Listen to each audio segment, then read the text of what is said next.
In 1992, they released a series of 10 Elvis LPs in Japan, and in all cases except one, they would turn out to be the very last vinyl releases in Japan of these albums.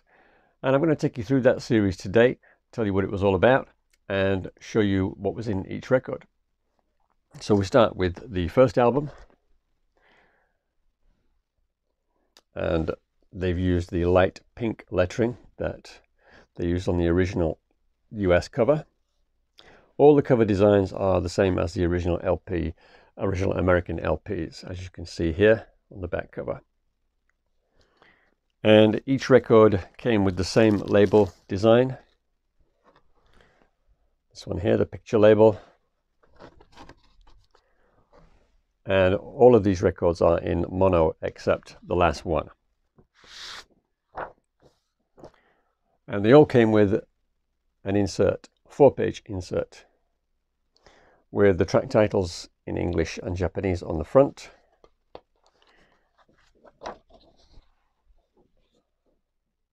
Japanese liner notes and English lyrics in the middle, and unusually they also had Japanese lyrics as well, a translation of the English lyrics into Japanese.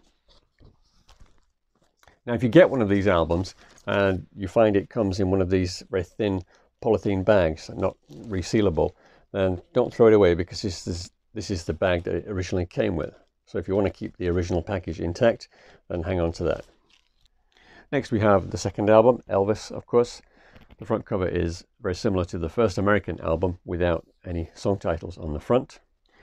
And the back cover has the version with no album advertisements, just the sleeve notes.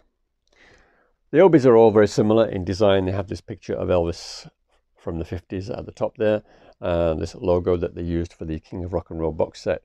At the top here it says 15th anniversary, so that's 15th anniversary since Elvis died. So that means that this set was released in 1992, and you can actually find the release date at the bottom of the back cover. It says 92/11/21. So they were all released on November the 21st, 1992. And the release date being on the cover, this is something that started with the CD era. On the front of the obi, again, they all follow a similar pattern with the album title in blue lettering here. On the right side you have all the tracks in Japanese, and then on the left side you have some blurb about the album itself, and the large grey text, that's Elvis's name here. And each obi also gives you the original release date of the American album, so in this case it was October 1956. And at the very bottom of the obi it gives you the catalogue number and the price, and it also credits the writers of the liner notes and the lyrics translator.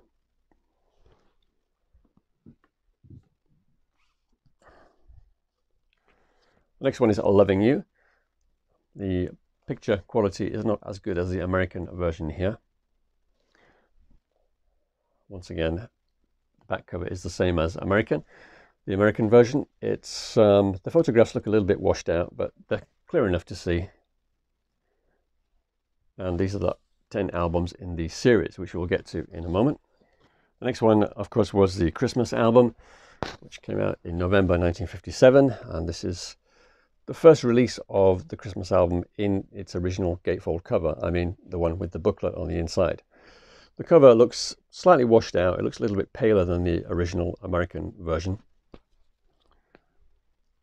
The back cover is the same. And in Japan, they would use this photograph as the front cover on the Date with Elvis album in the 1960s.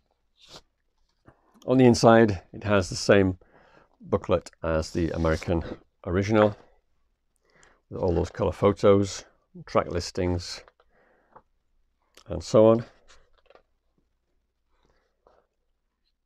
And even the other releases on the inside back cover, they are the same as the original album. It even has the same catalogue number as the original American catalogue numbers. The next one, of course, was Elvis's Golden Records, and you can see here they've used the blue lettering on the front. The back cover is the same as the American version also, and this also has the same text as the original one. It reads, "After 31 grueling takes" here. I think they changed the wording slightly on that for later pressings in America. And it has the original American release date of March 1958. And this album didn't actually come out in Japan until a year later, March 1959, by which time all the songs, apart from Anywhere You Want Me, had already been released on LPs in Japan, on different LP releases. The next one is King Creole, which came out later the same year, 1958. The back cover, in this case, the photographs are actually slightly darker than on the American original.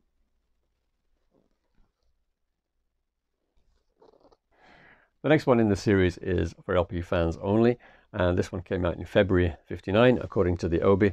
However, in Japan, they didn't release this album until the early 1960s, and that was actually the first time that That's Alright had been released in Japan. If you can believe it, they didn't release it until the early 1960s.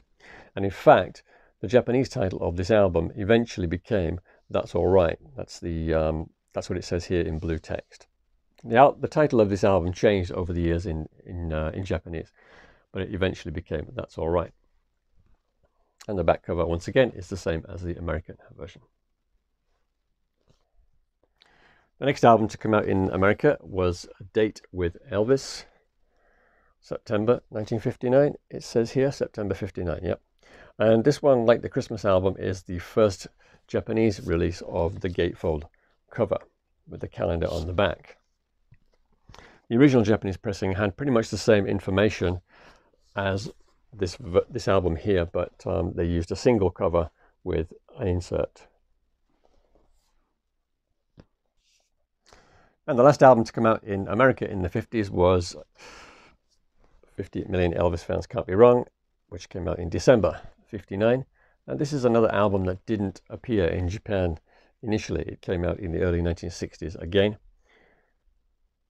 Most of these songs appeared on a 10-inch LP with the same cover, and that was called Elvis's Golden Record with no S.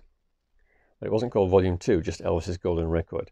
Don't and I Beg of You were not on that LP, but all the other 8 songs were. And the last album in the series was the first album of the 60s, Elvis Is Back. And this is the first Japanese edition to come in a gatefold sleeve. And it features what I believe was the second American design, with the song titles printed on the cover. There's no yellow sticker there. And on the inside, you have the army pictures. All of these records are in very sturdy cardboard sleeves. They're all in mono, except of course Elvis Is Back, which as you would expect is in stereo. And the sound quality is excellent in almost all cases. The only quibble I have is with the Christmas carols on the Christmas album. They're mastered a little bit loud for my liking, but other than that, it's a really excellent sounding series. They're getting a little bit more expensive to find now because it was 1992 and they probably didn't sell that well anyway, but they can still be found. Definitely worth checking out. If you have any questions about this series, just drop me a line in the comments. That's it for today. Thanks for watching. Cheers.